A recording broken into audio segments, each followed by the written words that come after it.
श्रीमद राजचंद्र पत्रांक 548 548। नमो अभियंताय नमो सुताय नमो आयर्याय नमो वज्राय नमो लोये सौपसाय नमो समय सावाय स्वानुभूत्या चकास्तु चित् स्वभावाय भावाय सर्वभावान्तरच्छिदे मंगलम भगवान वीर मंगलम गौतमो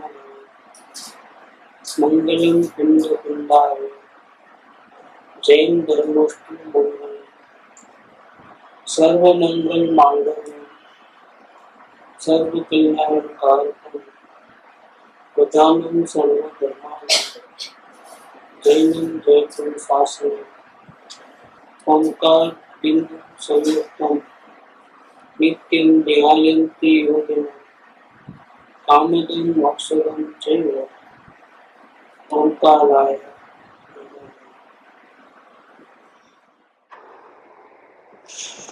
श्रीमद राजचंद्र वचनामृत पत्र नंबर 548 548।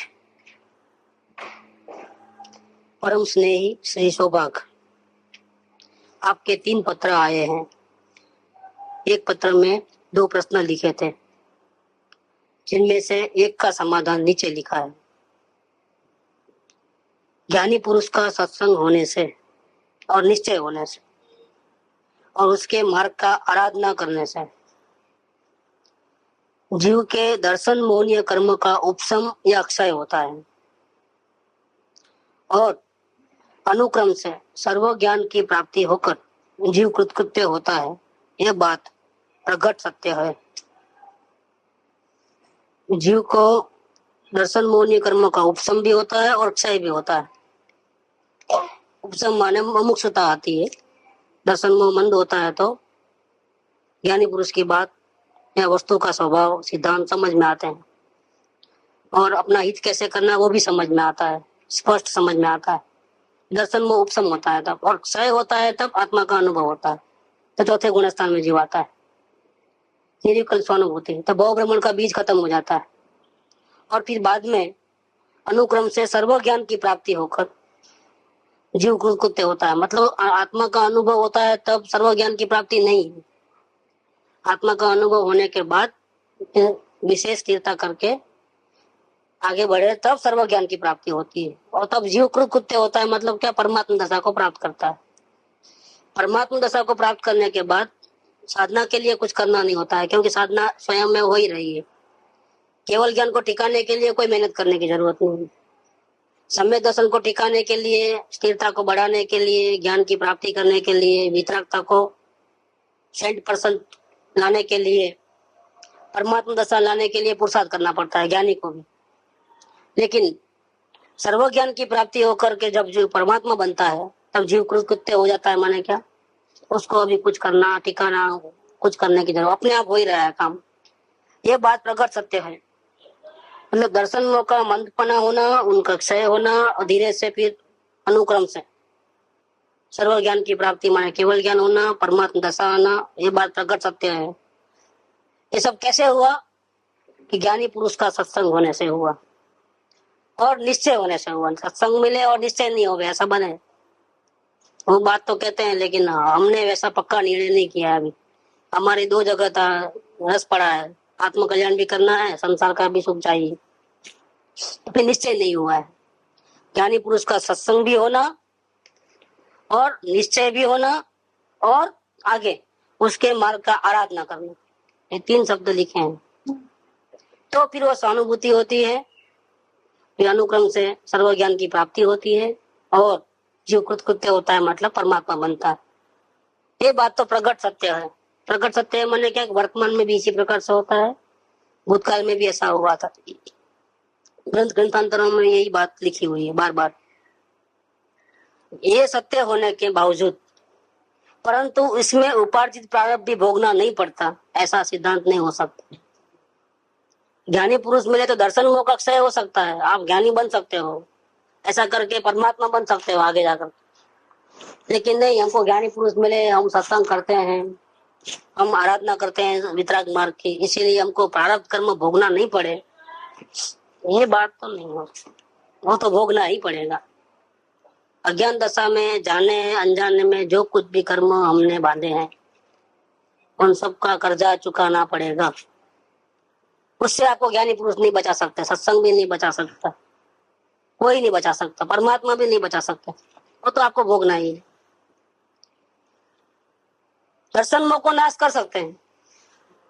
ये जीव का वश 4 घाती कर्मों के ऊपर चलता है, अघाती कर्मों के ऊपर नहीं चलता है। तो प्रारब्ध कर्म तो भोगना ही पड़ता है। केवल ज्ञान प्राप्त हुआ है ऐसे वितराग को भी उपार्जित प्रारब्ध रूप ऐसे 4 कर्म भोगने पड़ते हैं। परमात्मा को भी 4 अघाती कर्म तो भोगने ही पड़ते हैं। वो आत्मा में वो ताकत नहीं है कि अभी का अभी मोक्ष में चले जावे, कि वेदनी कर्म, साता वेदनी कर्म का उदय ही नहीं आवे, न नाम गोत्र नहीं हो, शरीर का साथ छूट जाए, ऐसा नहीं बन सकता। परमात्मा को भी रहना। ऐसे वितराग को भी, जिसको राग नहीं है, द्वेष नहीं है, पूर्ण ज्ञानी है, इनको भी उपार्जित प्रारब्ध रूप ऐसे 4 कर्म भोगने पड़ते हैं। जब तीर्थंकर परमात्मा को ऐसा हो सकता है, उनको भी 4 कर्म भोगने पड़ते हैं, तो जो पूर्ण वितराग नहीं है, केवल ज्ञान अभी प्राप्त नहीं हुआ है, जो साधक दशा में है, मतलब नीचे की भूमिका में है, उससे नीची भूमिका में है, परमात्मा नहीं हुए हैं, तो उससे नीची भूमिका में स्थित जीवों को प्रारब्ध भोगना पड़े, इसमें कुछ आश्चर्य नहीं है। वो तो भोगना ही पड़े, कोई आश्चर्य की बात नहीं है, वो तो होता ही है। जब परमात्मा को कर्म को भोगना पड़ता है तो हमको तो भोगना ही पड़े, उसमें तो कोई आश्चर्य हो ऐसी कोई बात नहीं है। जैसे सर्वज्ञ वितराग को घनघाती 4 कर्मों का नाश हो जाने से वे भोगने नहीं पड़ते। दर्शन मोहनीय, ज्ञानावर्णीय, दर्शनावर्णीय, मोहनीय और अंतराय, ये 4 कर्मों का, घाती कर्मों का नाश हो गया है। ये घाती कर्म जब तक है तब तक जीव को अपना स्वरूप मालूम नहीं पड़ता, उसका विकास नहीं होता है, शांति नहीं मिलती है। तो सर्वज्ञ वितराग को घनघाती 4 कर्मों का नाश हो गया है, इसीलिए वो भोगने नहीं पड़ते। और उन कर्मों के पुनः उत्पन्न होने के कारणों की स्थिति वो सर्वज्ञ वितराग में नहीं है, क्योंकि संपूर्ण रूप से खत्म कर दी है। मोह का क्षय हो गया, मोह का उपशम नहीं हुआ है।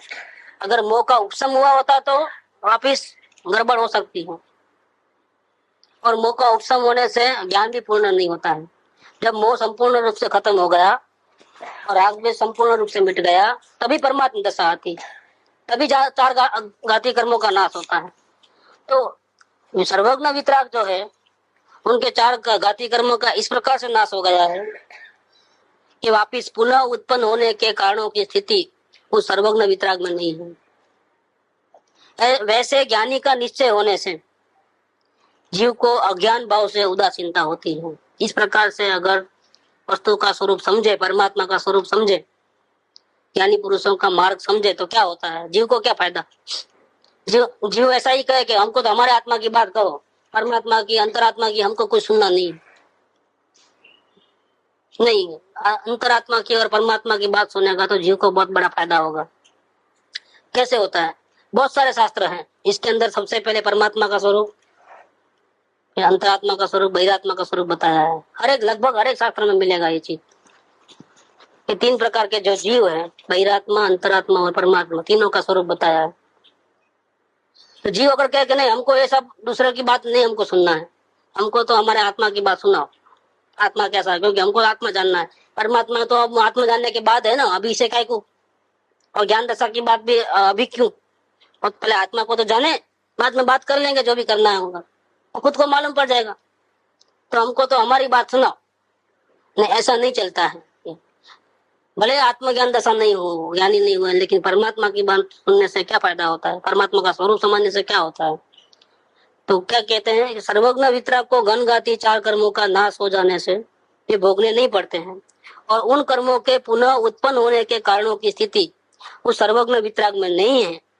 वैसे ज्ञानी का निश्चय होने से जीव को अज्ञान भाव से उदासीनता होती है। फायदा क्या हुआ, संसार में ऐसा होता है कि दुख आता है, फिर हम सुख के लिए प्रयत्न करते हैं, और मानो हमारा पुण्य का उदय हो तो हमारे इच्छा सफल हो गई तो सुख मिल भी जाता है, लेकिन वापिस थोड़े दिन के बाद वापिस दुख आ जाता है, फिर वापिस शुरुआत से मेहनत करनी पड़ती है। ऐसा करके अगर मेहनत करके सफल हुआ तो वापिस सुख के दिन आते हैं, ये चक्कर चलते हैं इस प्रकार से।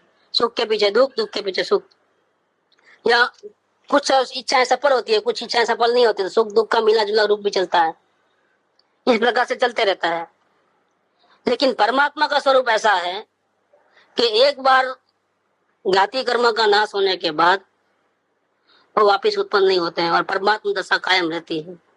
ये स्वरूप समझने से क्या होता है कि भले हमको आत्मदशा प्राप्त नहीं हुई मानो, लेकिन हमको विश्वास हो जाता है कि इस मार्ग पर चलने से आगे जाकर के ऐसी स्थिति आएगी कि बाद में हमको घड़ी घड़ी मेहनत नहीं करनी पड़ेगी।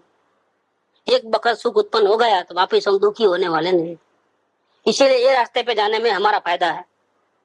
तो फायदा है तो क्या होगा, इस प्रकार से निश्चय होगा तो क्या होगा कि जीव को अज्ञान भाव से उदासीनता हो जाएगी। अज्ञान भाव नहीं चाहिए, अभी हमको आत्मज्ञान ही करना है। अभी आत्मज्ञान के अलावा जितने भी मार्ग है सब हमारे लिए बंद, कट कर दो। अवलोकन करेगा तो ही इसको ज्ञानी की दशा समझ में आएगी, तो ही परमात्मा का स्वरूप समझ में आएगा। अवलोकन तो की है, एंट्री वहां से है, प्रैक्टिकल मार्ग की एंट्री वहां से है। अगर अवलोकन नहीं किया और पूरे शास्त्र पढ़ लेगा तो भी परमात्मा का स्वरूप कंठस्थ होगा तो भी नहीं समझ पाएगा। उसके बिना तो सवाल ही नहीं, क्योंकि अवलोकन में आत्मा खुद काम करता है और पूरे शास्त्र पढ़ने में कौन बोझा उठाता है, मन। इतना डिफरेंस है। पूरा याद शक्ति जबरदस्त है, पूरा शास्त्र कंठस्थ है, फिर भी समझ में नहीं आएगा। क्यों? आत्मा ने तो कुछ काम किया ही नहीं है इसके अंदर। पूरा बोझा तो मन ने उठाया है, वो भी ज्ञानावाणी कर्म का शोक समय इसलिए याद रहता है। नहीं तो आप पढ़ने पढ़ते जाओ, वर्तमान का याद रहता है, पुराना भूलते जाओगे, वापिस पढ़ना पड़ेगा, याद करना पड़ेगा, ये चक्कर चलते रहेगा। इतने सारा याद क्यों रहता है, पन्ना नंबर, गाथा नंबर, ये वो। ज्ञानावाणी कर्म का पैसा पुण्य उपार्जन किया है तो ज्ञानावाणी कर्म का शोक समय, तभी तो सभी को ऐसा होता है, याद रहता है क्या? नहीं रहता है। तो वो तो लाइन बेकार है, क्योंकि मन ने बोझा उठाया है। लेकिन अवलोकन में तो आत्मा स्वयं काम करती है, आत्मा ज्ञान की आराधना करता है। ज्ञाता दृष्टा भाव में रहना यहाँ से सीखना होता है। तो ये बात तो अगर नहीं किया, ऐसी प्रैक्टिस नहीं किया तो कुछ भी समझ में नहीं आएगा। ज्ञानी की दशा भी समझ में नहीं आएगी तो परमात्मा दशा कहाँ से समझ में आएगी। लेकिन जिसको ये स्वरूप समझ में आएगा, ऐसे ज्ञानी पुरुष का निश्चय होने से कि अब ज्ञान दशा के बाद इस प्रकार से आगे बढ़ने से ऐसी परमात्मा दशा प्रकट होती है, चार गणघाती कर्म का नाश होता है, वापिस वो उत्पन्न नहीं होते हैं। मित्राग दशा, ज्ञान दशा, परम शांत दशा कायम रहती है। अब वापिस उसको दोबारा से मेहनत नहीं करना पड़ेगा। ऐसा निश्चय होने से जीव को अज्ञान भाव से उदासीनता होती है। फायदा क्या हुआ कि जीव को जो संसार में रुचि है और अज्ञान भाव चालू रहता है, उससे वो स्टॉप हो जाएगा। क्योंकि वहां तो घड़ी घड़ी मेहनत करना पड़ेगा। कुछ हासिल भी हो गया तो भी दोबारा फिर वापिस संयोग बिगड़ेंगे, वापिस मेहनत करना है। जबकि यहाँ क्या है, परमानेंसी है। तो इससे क्या होगा कि भाई बड़े तकलीफ उठानी पड़े, लेकिन फिर बाद में घड़ी घड़ी तकलीफ नहीं उठाना पड़े, ऐसा काम करना है। मकान ऐसा बनाना है कि 300-400 साल तक बराबर रहे आसानी से, ऐसा मजबूत बनाओ। एक हवा का झोंका है और टूट जाए, ऐसा नहीं बनाना। कोई भी चीज खरीदते हैं तो ऐसे ही खरीदते हैं। इसी प्रकार से यहाँ पर बार बार घड़ी घड़ी मेहनत करना पड़े, ऐसा नहीं। एक वक्त तकलीफ उठा करके कुछ भी करेंगे, लेकिन एक दफे हो जाने के बाद वापिस वहां से गिरना नहीं। तो ये परमात्मा दशा का ज्ञानी पुरुष का निश्चय होने से जीव को अज्ञान भाव से उदासीनता होती है, और उस उदासीनता के कारण भविष्य काल में उस प्रकार का कर्म उपार्जन करने का मुख्य कारण उस जीव को नहीं होता है। अज्ञान भाव से उदासीनता का मतलब क्या? ये अज्ञान भाव से हमारी वर्तमान स्थिति में दोष है, परिणति में दोष है। हमको अभी आत्मस्वरूप का भान नहीं है, ज्ञानी पुरुष का भान नहीं है, मोक्ष मार्ग का भान नहीं है, अज्ञान दशा चल रही है। हम अपने स्वरूप को ही नहीं जानते हैं। तो ये अज्ञान दशा किस में है? द्रव्य में है कि पर्याय में है? पर्याय में है। तो पर्याय में हमने जाना, पहले तो जाना तो राग द्वेष नहीं हो या उदासीनता हो, एक बात की बात है ना, पहले जानना होता है। तो अवलोकन में ये हमारी वर्तमान दशा को हमने जाना। जाना तो क्या करना कि फिर ऐसी दशा होने से ऐसी दशा हमको पसंद नहीं है, मतलब राग तो होने का सवाल नहीं है, लेकिन द्वेष भी नहीं होना। वो अज्ञान दशा है जो परिणाम में चल रही है, उसका द्वेष भी नहीं होना। इसका मतलब क्या कि न ऐसी स्थिति हमको पसंद है, न ऐसी स्थिति हमको ना पसंद है, इसका नाम है उदासीनता। नहीं तो क्या होगा, रोते बैठेगा और निकालने का प्रयत्न करेगा, और जितना निकालने का प्रयत्न करेगा उतना और खुचेगा, क्योंकि निकालने का प्रयत्न करना वो तो कर्तृत्व भाव है। अज्ञान दशा को निकालना, दोष को निकालना, हटाना, उसमें कर्तृत्व भाव है। ज्ञाता भाव नहीं होने से वो कर्तृत्व भाव है, वही अज्ञान है। तो यहाँ क्या लिखा है कि अज्ञान भाव से उदासीनता होनी चाहिए।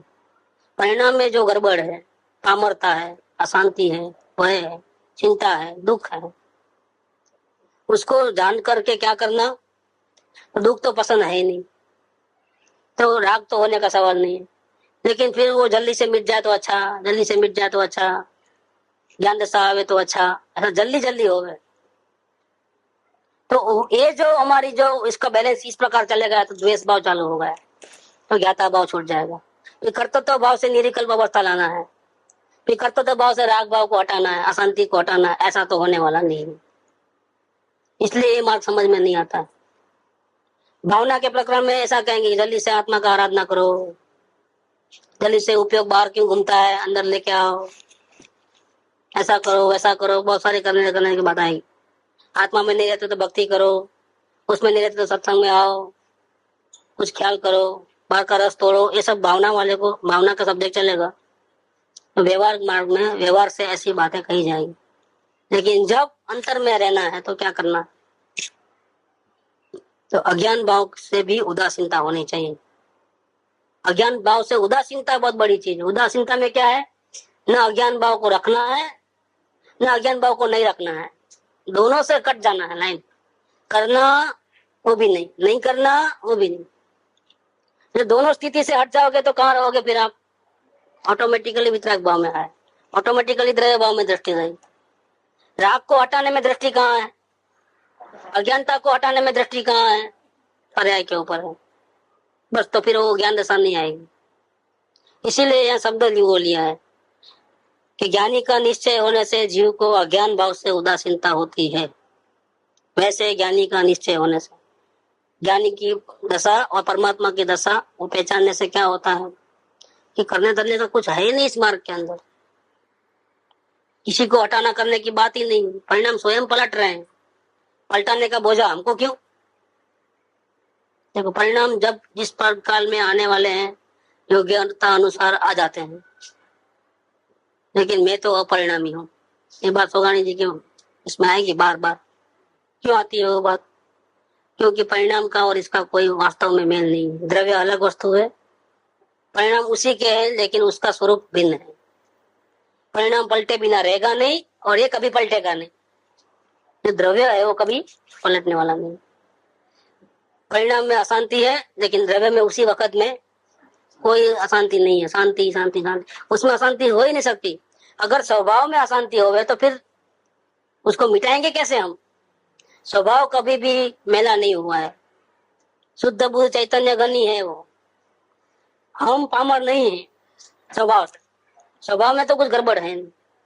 जो भी है वो पर्याय में, तो पर्याय की असर तो स्वभाव में आती नहीं है। पर्याय तो क्षण भंगुर है और स्वभाव तो त्रिकाल टिकने वाला है। इसीलिए यहाँ पर ये बात की है कि अगर ज्ञानी पुरुष का निश्चय हुआ तो जीव राग को नहीं हटाएगा, दोष को नहीं हटाएगा, देखेगा जरूर, और संसार से राग भी नहीं होगा और संसार से द्वेष भी नहीं होगा और उदासीनता रहेगी। जब ऐसी स्थिति रहेगी तब क्या होगा, तो लक्ष्य जो है पर्याय से हट जाएगा और लक्ष्य जो है उपयोग जो है द्रव्य पे आ जाएगा। बस द्रव्य पे उपयोग आते ही काम शुरू हो गया, वितरागता शुरू हो गई, शांति शुरू हो गई। बस ये त्रिकाल मार्ग है। अब ये समझ में नहीं आता है लोगों, क्योंकि लोगों के दिमाग में कुछ करे तो मिले, कुछ करे तो मिले, कुछ करे तो मिले, ऐसा करता तो भाव पड़ा। इसलिए माता जी को पूछा था गुरुदेव ने, जब उन्होंने कहने को गए कि मुझे आपके प्रताप से आत्मा का अनुभव हुआ है, गुरुदेव ने पहला क्वेश्चन किया, बेन आपको आत्मा का दर्शन हुआ तो फिर आपको क्या हुआ, क्या फर्क पड़ा आपको। तो उन्होंने ये बोला कि जीव ज्ञाता हो गया, कर्तव्य तो भाव छूट गया, अब करना धरना कुछ नहीं रहा। क्योंकि द्रव्य का स्वभाव ऐसा है, करना धरना द्रव्य को कुछ है नहीं। आप पर्याय, अब तक आप पर्याय में अपनापन करते थे, इसलिए आपको कुछ करना नहीं करना, आगे करना पीछे करना, ऐसा हटाना पड़ना होता था, क्योंकि परिणाम तो स्थिर रहने वाले नहीं। और आप परिणाम में अपनापन करते थे, इसलिए आप भी अस्थिर थे। घड़ी में एक बात, घड़ी में दूसरी बात, घड़ी में तीसरी बात, भटक भटक भटक भटक उठा पटक चलती थी। कुछ करूं ये नहीं करूं, ऐसा चलता था।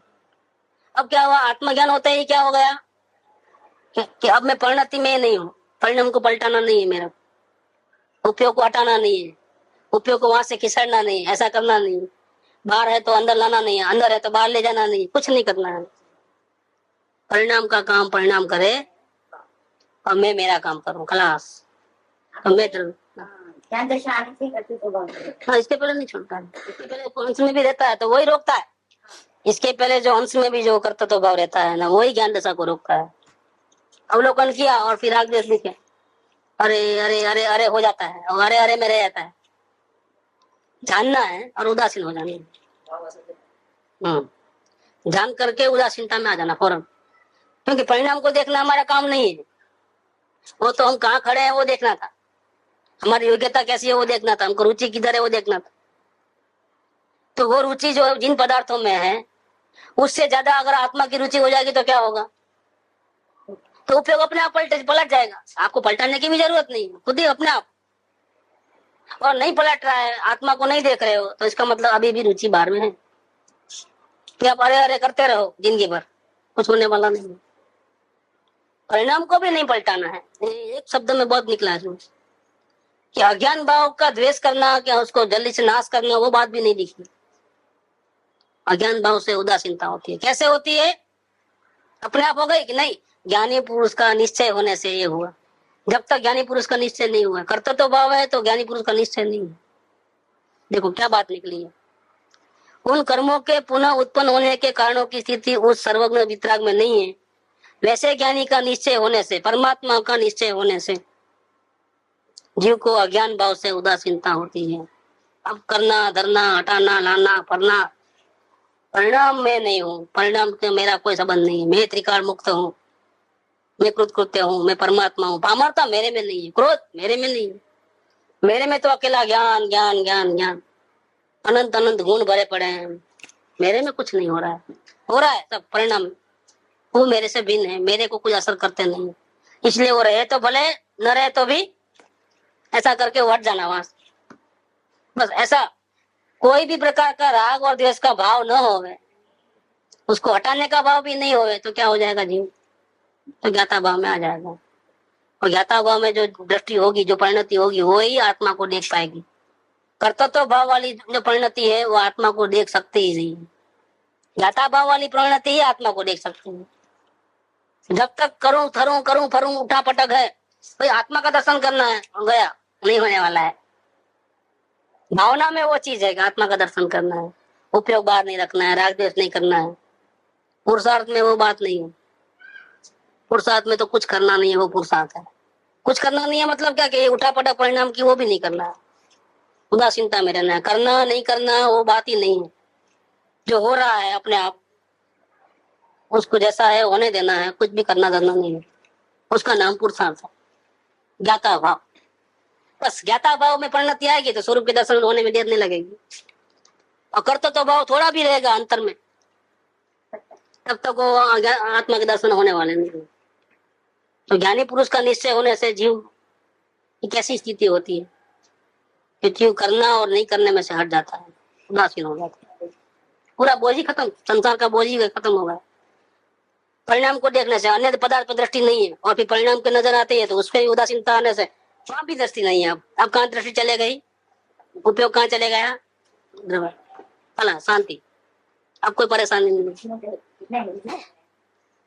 सब सरल है, सहज है, सुगम है, और सर्वत्र उसकी प्राप्ति होती है। नहीं होती है ये काम बाथरूम में भी होता है, नहीं होता है, मंदिर में ही होता है, पहाड़ों में ही होता है। द्रव्य दृष्टि कहाँ नहीं होगी, हर जगह, क्योंकि हर जगह द्रव्य है। इसमें अभिप्राय में बड़ा कुछ भी नहीं है, एकदम क्लियर रहेगा। ज्ञानी पुरुष का निश्चय हुआ तो बहुत बड़ी बात हो गई। नहीं वैसे नहीं, अवलोकन करते करते अभिप्राय में उसको बिल्कुल ही बढ़ जाएगा, प्रत्येक आत्मा को, इसके अलावा बाहर मेरा कुछ भी नहीं है, तो ही वो बॉर्डर पास करेगा। बाहर कुछ नहीं है, और आत्मा ऐसा भी भान उनको नहीं रहता है शब्द का। शब्द का भाव नहीं है, क्योंकि कोई अन्य धर्म का उसको आत्मा शब्द ही नहीं मालूम है। लो ना, ऐसा जीव लो ना, अपन जैन धर्म वाले एक बात नहीं। कोई ऐसा थर्ड पर्सन लो कि जिसको आज तक कभी मंदिर मस्जिद में कहीं गया नहीं, उसको आत्मा क्या चीजें पता नहीं है, वो भी अगर तटस्थ भाव से मन में जो चल रहा है उसका अवलोकन करेगा तो उसका क्या रिजल्ट आएगा? उसको वो रिजल्ट आएगा अवलोकन करने से कि 24 घंटे में काम तो मैं कितना करता हूँ, 4 5 8 10, और उपाधि कितनी लेके बैठा हूँ दुनिया भर की। ये करना है, वो करना है, ऐसा करना है। क्या हुआ इसमें? जो भूतकाल संबंधी विचार है वो तो बिल्कुल फालतू है, क्योंकि उसका तो कुछ हो सकता है ही, रिपेयरिंग हो सकता है कि कुछ जो हो गया सो हो गया ना, आप क्या कर सकते हो? तो भूतकाल संबंधी जो विकल्प है वो तो बेकार ही बेकार है। एक तो वो बात समझ में आ जाएगी, तो मैं वेस्ट कर रहा हूँ अपना टाइम को, और भविष्य तो अभी आया नहीं। अच्छा, भविष्य के बारे में सोच के रखता हूँ, ऐसा तो होता नहीं। ये 2 4 दिन के अनुभव से मालूम पड़ जाएगा उसको तो कल ऐसा करना है। क्या लोग में क्या रूल्स चलता है कि प्लानिंग करके चलो।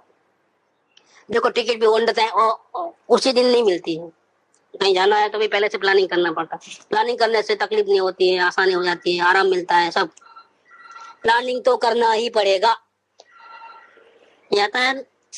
इसलिए जो भविष्य की दृष्टि से प्लानिंग करता है, लेकिन मालूम पड़ता है कि क्या हुआ, निकाली हुई टिकट भी कैंसिल कराना पड़ा। क्या हुआ? क्या टिकट निकले जाना ही पड़ेगा, कोई जरूरी है? संयोग कब कैसे बदलते हैं क्या मालूम, कब भाव बदलते हैं क्या मालूम। एंड मोमेंट तक भाव रहता है। अगर 3 दिन पहले कट करने का भाव है तो पैसे 20 रुपए कटते हैं, लेकिन 5 मिनट पहले या एक आधे दिन पहले हुआ तो क्या हुआ, तो वो भी तो नुकसान है। लेकिन क्या करे, भाव के सामने क्या चलता है, वो नुकसान भी तय है, जो भी है सो तय है बिल्कुल। क्या करोगे आप? सब ऑटोमेटिक हो रहा है, अपनी कुछ चलती है क्या? ये सब अवलोकन से पता चलता है। जब अवलोकन से ये बात को पता चलता है तब उसको भूतकाल के वो पीछे देखने का, वो तो फालतू टाइम वेस्ट था, वो तो कैंसिल हो गया। भविष्य काल का तो जो होने वाला है वही होता है, पिता को बोझा लेखना, वो भी नौकरी मंगा। अभी आत्मा फात्मा क्या है वो नहीं मालूम है, लेकिन भूतकाल और भविष्य काल के बारे में सोचना व्यर्थ है करके वो सीधा कहाँ आएगा? वर्तमान में आएगा।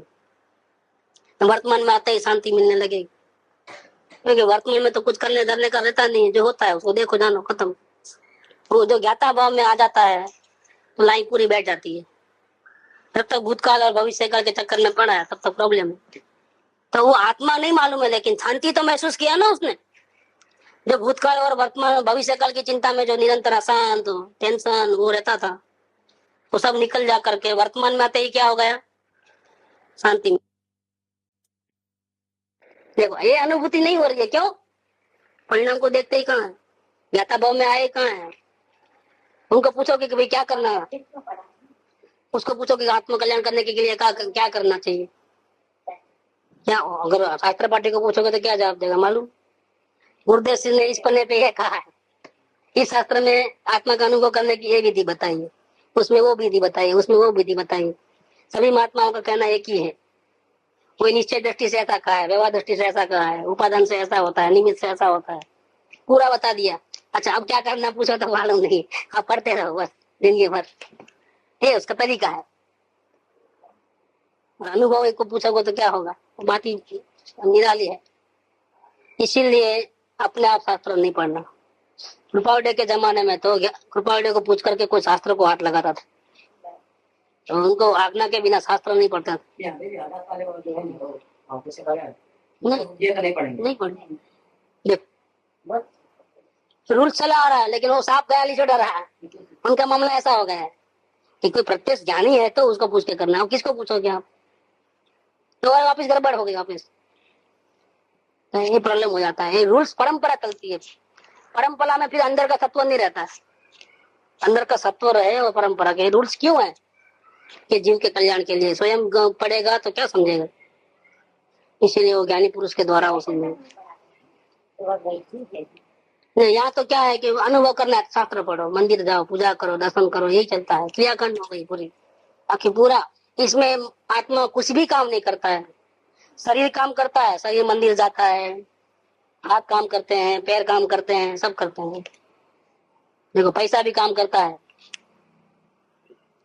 लेकिन और बोझा उठाता कौन? मन उठाता है। आत्मा क्या करता है सब में? और प्रयास से जुड़े हैं। बताओ। तो संसार का काम करते थे, अब यहाँ का काम करते हैं। पहले दुकान पे बैठते थे, अब यहाँ ये दुकानदारी करते हैं मंदिरों की। बस कोई फर्क नहीं है। तो पहले अकाउंट का बही खाते का पन्ना फिराते थे, अब यहाँ शास्त्रों का पन्ना फिराते हैं। कोई अंतर नहीं है। माहौल चेंज हुआ, क्षेत्र चेंज। कोई नेगेटिव भगवान जी लिखे हैं। हाँ वो लिखा है ना, खुला लिखा है। एक में तो दूसरे में आया दूसरा में पंडितों का संसार शास्त्र लिखा ही है। भगवान जी लिखे, बाकी कोई नहीं लिखे। नहीं लिखने का कारण है, ये बात बहुत कड़वी लगती है और व्यवहार भी छूट जाता है। व्यवहार तो जिन मार्ग का जो व्यवहार है उसको छोड़ने के लिए वो बात नहीं लिखी है। इसमें जो दुर्गुण है वो हटा करके अंतर्मुक्ता करने के लिए बात लिखी। सोगाणी ने वो बात लिखी है, वो एंगल से। क्या आप यहीं रुके रहोगे तो अंतर में कब जाओगे? अब लेकिन उसका मीनिंग उल्टा समझते हैं कि तो शास्त्र पढ़ने की जरूरत नहीं, अब मगजमारी का, क्योंकि इससे भी काम तो होने वाला नहीं, तो क्या को पढ़ना करके वो फिर संसार में ही पूरा टाइम देवे, ऐसा उल्टा अर्थ लोग निकालते हैं। इसीलिए सभी ज्ञानियों ने इतनी कड़वी बात नहीं लिखी। और सोगाणी जी का ये कहना था कि हम कोई उपदेशक नहीं है, हम तो दृष्टि प्रदान शैली से हमको जो लगा है वही बात कहते हैं। बाकी जिनवाणी तो जिनवाणी है, उसमें जो भी लिखा है परम सत्य है। जीवों की अलग अलग प्रकार की योग्यता होती है, तो अलग अलग प्रकार से समझाना पड़ता है। लेकिन हमारा समझाने का वो भाव भी नहीं है, और हमको कोई पूछेगा तो हम यहाँ से ही बात करते हैं। तो कभी कभी ऐसा हुआ कि कोई सवाल पूछा तो वो यहाँ से बात की, शास्त्र में उसका अर्थ दूसरा लिखा हुआ था और व्यवहार प्रधानता से लिखा होगा। कोई आके बताया कि आपको हमने पूछा था तो आपने ये जवाब दिया, और वहां तो देखो शास्त्र में, देखो शास्त्र का आधार इसमें तो ये लिखा है। कह दिए हमको समझाने का भाव नहीं है, और वो जो है बिल्कुल सही है। हम तो यहाँ से देख करके बोलते हैं, हम शास्त्र देख करके नहीं बोलते हैं। ये परम सत्य है, बोल दिए, क्या करेंगे? जब हमारे को और उनको जिनवाणी को रखते हो तो जिनवाणी को आगे रखो, तुम पीछे, क्योंकि हमको कहाँ समझाने का भाव। हम समझाने के उद्देश्य से नहीं बोले थे, हम तो यहाँ देख करके बोले थे। हम शास्त्र पढ़ करके नहीं याद रखते हैं, यहाँ नहीं जाते हैं। यहाँ जाने के बाद शास्त्र पढ़ते हैं और मिलान कर लेते हैं कि हम सही चल रहे हैं कि नहीं चल रहे हैं, खत्म हो गई बात। हम तो इधर देख के ही बात करते हैं। सोगाणी जी की स्टाइल अलग थी, वो व्यक्तित्व निराला था, बिल्कुल बिल्कुल सही चल रहे थे।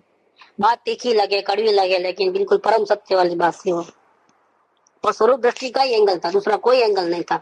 वही बात अगर बगैर एक्सपीरियंस रहे तो दोष ना जाए। हाँ, अगर वो भाव नहीं समझे, आत्मा अनुभव नहीं है तो गड़बड़ समझ करेगा, या तो आत्मा अनुभव का लक्ष्य नहीं है, तो आत्मार्थीपना नहीं है, तो हाँ अपने को अनुभव नहीं है और मन रूपी बुद्धि रूपी निकली वो बात तो दोष ना जाए। दोष ही है, बहुत बड़ा दोष। शास्त्र की विराधना हो। निश्चय बात है। देखो सोगाणी जी ने विराधना नहीं की, जब ऐसा रहा है तो अंदर से वो सोगाणी ने ऐसा कहा कि नहीं शास्त्र में झूठा लिखा है, ऐसा कहा, मैं बोलता हूँ वैसा ही ऐसा बोले, वो मान्य करो। आपका क्या समझना है? वही सोगाणी लिखते हैं कि आचार्य के शास्त्र है तो अमृत के बूंद बूंद एक एक शब्द में। ये कहाँ से बात आई? द्रव्य की महिमा करने वाले को जिनवाणी की इतनी महिमा कहाँ से आई? कि नहीं, वो जिनवाणी की महिमा होती है तो ही वो द्रव्य की महिमा टिकती है, टिकती भी नहीं। देव गुरु शास्त्र को पीछे करोगे, संसार को आगे करोगे तो आत्मा का दर्शन कहाँ से होंगे? ऐसा मामूली थोड़ा है आत्मा का दर्शन करना। जिसको सच्चे वितरागी देव गुरु शास्त्र उनकी वाणी पे विश्वास आता है उसको ही आत्म दर्शन होता है। यहाँ पर भी क्या बात है कि वैसे ज्ञानी का निश्चय होता है तो ही अज्ञान भाव से उदासीनता होती है। अब भले सारे तीर्थंकरों का नाम याद ना हो, नमस्कार मंत्र याद नहीं हो, तो लेकिन किसी एक ज्ञानी पुरुष के वचन पे श्रद्धा है। जाओ अनंत तीर्थंकरों की बातों पे श्रद्धा आ गई, देखो कितनी बड़ी बात हो गई। एक ज्ञानी के वचन में ताकत कितनी, ज्ञानी ना एक एक शब्द में एक एक वचन में अनंत आगम भर्या है। ये बात केम हसे? क्योंकि कोई अन्य जीव, अन्य धर्म का जीव, उनको तो तीर्थंकर का नाम भी नहीं मालूम है। शास्त्र कौन से जैन शास्त्र में नहीं मालूम है। प्रवेश करता है तो थोड़ा मालूम था, समय सारे अपना कंसराव का आचार्य वो ये थोड़ा मालूम थे हमारे को, इतने शास्त्र है, आचार्य देव थे लिखे हुए, गुरुदेव थे, माता जी थे। सोगाणी जी का नाम ही पहली बार सुनना जिंदगी के अंदर। लेकिन वर्तमान में कोई एक मिल जाए, उसके वचन पर श्रद्धा आवे, उस मार्ग पे चले और खुद को आत्मा का काम करके अवलोकन से वो प्रसिद्धा बैठे, तो पूरी लाइन अनंत तीर्थंकरों को, अनंत ज्ञानियों को उसने पहचान लिया, मोक्ष मार्ग को पहचान लिया। तो क्या हुआ, क्या फायदा हुआ पहचानने का? कि वैसा निश्चय होने से क्या हुआ अज्ञान भाव से उदासीनता हो गई, बस ये सबसे बड़ा फायदा है। कर्तृत्व भाव छूट गया। अभी अज्ञान को भी हटाना नहीं है, क्रोध को भी नहीं हटाना है, क्योंकि मेरा हटाने का स्वभाव नहीं है, मेरा तो जानना वो स्वभाव, जानना जानना जानना जानना जानना जानना जानना, खलास। एक रजकण को, एक परिणति को भी मैं आगे पीछे कर सकता, पूरा बोझा गायब और परम शांति मिल जाए। अपरिणामी हो जाओगे, परिणाम को परिणाम में रहने दो, पलटने दो, जितना उठा पटक करना है करने दो, मन को भी दौड़ने दो, जहां दौड़ना है वहां। मैं यहाँ बैठा शाश्वत चिदानंद आत्मा, मैं यहाँ विराजमान हूँ, मेरे में कोई हलचल नहीं है, मेरे में कोई कमी नहीं है, जैसा परमात्मा है वैसा मैं हूँ, खलास, बात फिनिश हो जाएगी। पूरी उठा पुटक, पूरी अशांति खत्म, गायब हो जाती है। ये ज्ञानी का निश्चय होने से जीव को अज्ञान भाव से उदासीनता होती है। जल्दी हटाओ, क्रोध को हटाओ, ऐसी उठा पटक, ऐसी अशांति नहीं होती है, उदासीनता होती है। और उस उदासीनता के कारण भविष्य काल में उस प्रकार का कर्म उपार्जन करने का मुख्य कारण उस जीव को नहीं होता है। ये उदासीनता के कारण से कर्म बंधन से बच जाता है। ऐसे कोई कर्म नहीं बनता है कि भविष्य में भोगना पड़े। इस उदासीनता के कारण भविष्य काल में उस प्रकार का कर्म उपार्जन करने का जो मूल कारण है उस जीव को नहीं होता है। मतलब क्या है कि कर्म का नया बंधन नहीं होता है, खत्म हो गया, कारण ही उत्पन्न नहीं है। बीज होगा तो झाड़ होगा ना, बीज ही नहीं है। अब उदासीनता को खत्म कर दिया, कर्तव्य भाव ही खत्म हो गया ना। कर्तव्य भाव खत्म होगा तो कार्य कहाँ से होगा? आपको कुछ करना नहीं करने का भाव नहीं है तो आप क्यों एक इंच भी आगे बढ़ोगे? खत्म, स्थिरता हो जाती है। कवचित पूर्व अनुसार, अब ऐसे जीव को अंदर में कर्तव्य भाव नहीं, उदासीनता है, उसको कवचित पूर्व अनुसार किसी जीव को विपर्य उदय हो तो भी वह उदय अनुक्रम से उपशांत होकर के और क्षीण होकर के जीव ज्ञानी के मार्ग को पुनः प्राप्त करता है। अभी क्या होता है कि ऐसी उदासीनता किसी कारणवश, राग की तीव्रता हो या कोई भी ऐसा कारण बन गया, प्रमाद हो गया, अभिमान आ गया ज्ञान का, कुछ भी ऐसा दोष लग गया ज्ञान दशा होने के बाद भी, तो विपर्य उदय हो गया ऐसा पूर्व अनुसार, तो भी वह उदय अनुक्रम से उपशांत हो जाएगा, क्षीण हो जाएगा और जीव ज्ञानी के मार्ग को पुनः प्राप्त कर लेगा और अर्ध पुद्गल परावर्तन में अवश्य संसार मुक्त हो जाएगा। एक दफे ज्ञान दशा आई और अगर गिर भी गई तो भी वो जीव का जो द्रव्य है वो भव्य द्रव्य है, और ऐसा भव्य द्रव्य है कि उसका मोक्ष निश्चित है। अर्ध पुद्गल परावर्तन काल के अंदर वो अवश्य सिद्ध होगा। बहुत लंबा काल है वो, इसके बीच में तो निगोद में भी जाके आता है, मनुष्य भाव भी खत्म, कई दुख उठा करके वापिस वो आता है, बहुत लंबा काल है वो। लेकिन वो मोक्षगामी जीव है। एक वक्त अनुभव हो गया, बाद में किसी प्रमाद के कारण या कोई भी दोष के कारण से वो गिर गया, वापिस अज्ञानी हो गया। ऐसा किसी जीव को कभी ऐसा हुआ, लेकिन फिर भी उसका मोक्ष तो निश्चित है, ये बात पक्की है। तो उस उदासीनता, इसका कारण क्या है कि गिरने के बाद भी क्यों हो संभल गया, बड़े लंबे टाइम के बाद तो संभला क्यों? कि उदासीनता के कारण ये हुआ है। ये कौन सी उदासीनता? क्रोध को भी हटाना नहीं, परिणाम को भी हटाना नहीं, ऐसी प्रैक्टिस हो चुकी है। ये आत्मा के संस्कार पड़ गए। अपनी बात चली थी ना, आत्म संस्कार वाली बात, मामा के घर पे चली थी। संस्कार पड़ गए वो मिटते नहीं है, खलास, वो आत्मा के संस्कार है। और शास्त्र कितना ही पढ़ लेगा, पूरा 11 9 पूरा, उसका तो काम नहीं है। वो मोक्ष कामी हो भी न भी हो, संभालोगे नहीं तो क्या करोगे? करोड़पति हो गए लेकिन क्या करोगे? जुआ खेलोगे, सट्टा खेलोगे तो क्या होगा? वैसे नहीं, ये तो क्या गिरते हैं तो कितना गिरते हैं क्या मालूम। पैर फिसला तो कहाँ गिरोगे? ऊपर चढ़ने के बाद, पहाड़ पे चढ़ने के बाद पैर फिसला, और कितना गिरोगे? डायरेक्ट नीचे भी आ सकते हो, तो बीच में झाड़ है तो वहां भी लटक सकते हो सकता है कि नहीं हो सकता? कितना नीचे गिरोगे क्या पता है। यही बात है इसका।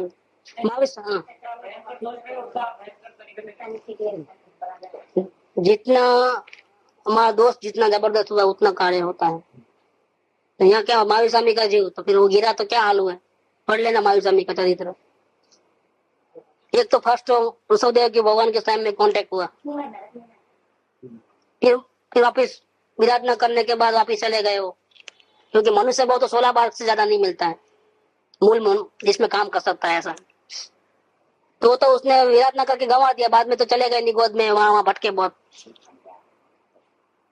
तो फिर वो आए, जब वापिस मनुष्य भाव मिला, वापिस आराधना की, आत्मा की, समय सुन पाया, फिर वहां से गिरे, गिर करके फिर क्या हाल हुए हैं, 5वीं नरक, 4थी नरक, तीसरी नरक, दूसरी नरक, दुख उठाने में कोई बाकी नहीं रहता है।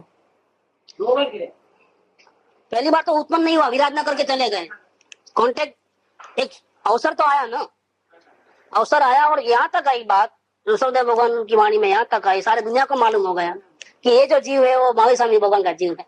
उसको खुद को ही पता लग गया और लोग नमस्कार करने आए उसको, तो भविष्य का तीर्थंकर है बोलते कि वाह। लेकिन 1 करोड़ कोड़ी सागरों पंप का बीच में गैप है, नियम से ना निगोद में जावे, नियम से, क्योंकि 2000 सागर के अंदर तो आप अगर काम नहीं करोगे मैक्सिमम तो वापिस निगोद में जाना ही है, आलू प्याज में जाना ही है, तो गए आलू प्याज में। ये महावीर स्वामी का जीव। ऋषभदेव भगवान का कांटेक्ट होने के बाद भी ये हाल हुआ, वापिस आलू प्याज में जाना पड़ा उनको और बहुत दुख उठाने पड़े, एक सांस में 18 बार जन्म मरण करना पड़ा उनको। इसके बाद चलो बहुत मुश्किल से वापिस निकले, फिर वापिस आत्मा की आराधना की, अवलोकन, वेद ज्ञान, मुमुक्षुता उत्पन्न हुई, ज्ञानी के वचन माने, ज्ञानी हुए, मुनि बने, फिर गिरे। और गिरे तो क्या हाल हुए फिर सब 5 4 3 2 4 वक्त नरक में जाके आए। और बीच बीच के जो भाव है वो कौन से भाव है, सिंह के भाव। आप हिसाब लगाओ, एक आदमी 20 साल जेल में रहता है, फिर बाहर निकलता है और एक दिन में वापिस चले जाता है जेल में, तो वापिस 20 साल, फिर वापिस एक दिन के लिए बाहर निकलता है, फिर वापिस दूसरे दिन डाल लो 20 साल के लिए वापिस। तो अब कंटिन्यू हिसाब लगा लो, 5 4 3 2, नरक का जितना आयुष है उतना वो नरक में ही रहा है जी। बीच बीच में निकला है 50-100 साल के लिए शेर का आयुष। बहुत बड़ा प्रॉब्लम है, जीव को कम आ जावे अगर ऐसा पड़े। ये हाल अपना भी कई बार हुआ है, अपने को पता है क्या भूतकाल में क्या कहाँ था, पता तो है नहीं, और अभी ज्ञान दशा अभी तक नहीं आई, तो फिर क्या हाल। अच्छा ज्ञान दशा आई भी तो भी ये जो महावीर स्वामी का चरित्र है वो तो ये बताता है कि ज्ञान दशा आने के बाद भी कितना सावधान रहना है, नहीं तो वापिस ये प्रॉब्लम आने वाला है। अर्ध पुद्गल परावर्तन काल तक भटकते रहो फिर, तो कोई मामूली बात नहीं है, बहुत दुख उठाना पड़ता है।